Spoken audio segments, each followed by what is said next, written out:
All right, just wanted to provide some cautionary information when you're using histograms. So remember, please do not confuse histograms and bar graphs. Although histograms sort of look like bar graphs, we use them very differently. So a histogram displays the distribution of quantitative variables. Its horizontal axis identifies intervals of our values of that variable.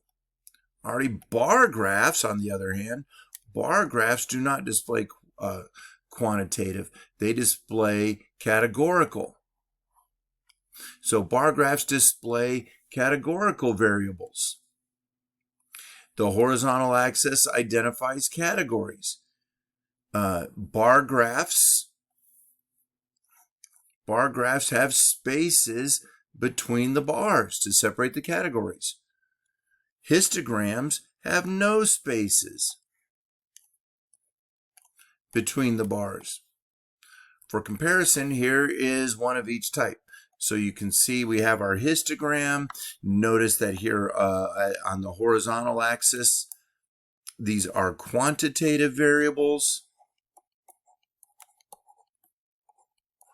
I'm going to say quantities, and this is categories. No spaces, spaces, but what they have in common, labels. Make sure you label, make sure you tell me if it's frequency or relative frequency. So make sure your graphs are clearly labeled in either case. Use percents or proportion instead of counts on the vertical axis when comparing distributions with different number of observations. What that means is if you're comparing the population of one high school to another high school to another high school, those high schools are going to have a different number of students. So make sure you are using relative frequencies and not frequencies. So we want to use percents or proportions instead of counts when comparing distributions with different number of observations. If you're comparing high school sizes, data from different high schools, that means they're going to have different number of students. So use percentages or proportions, not numbers. Alrighty. So Mary was interested in comparing the reading levels of a biology journal and an airline magazine. She counted the number of letters in the first 400 words of an article in the journal and the first 100 words of an article in the airline magazine. So notice that it's a different group. So 400 words and 100 words, that's different. Mary then used statistical software to produce the histogram shown in figure 1.12a.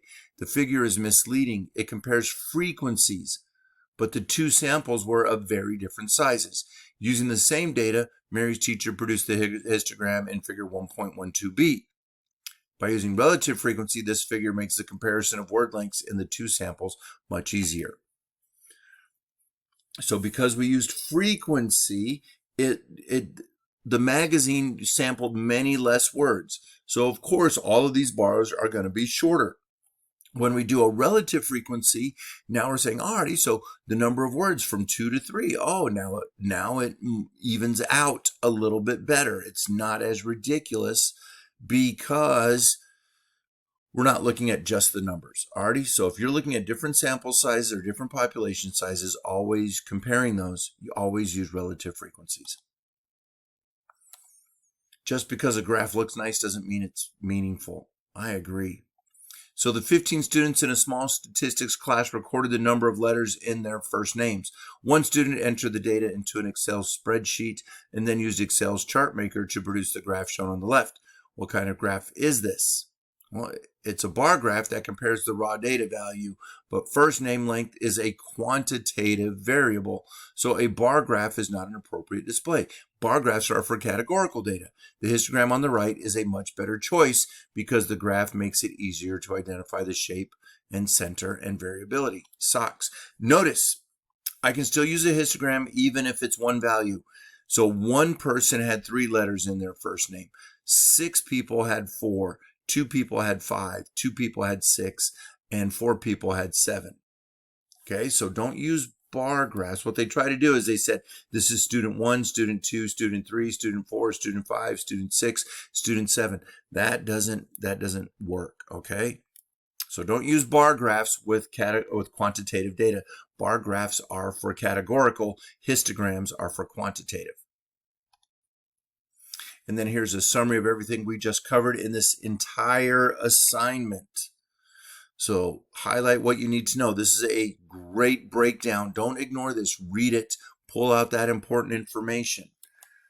All right, so let's finish up assignment 1.2.